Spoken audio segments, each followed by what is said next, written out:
Hard Hat Holly here, talking to you today about temp power.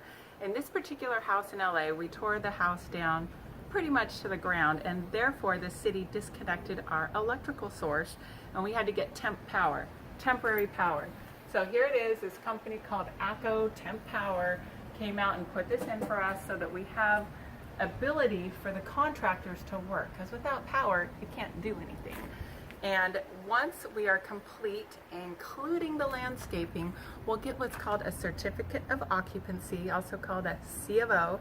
And at that point, the city will let us get our permanent meter, which will go right over here in our electric meter box in that electric socket. Thanks for watching this video. Make sure you click the like button and the subscribe button to be notified of future videos by me.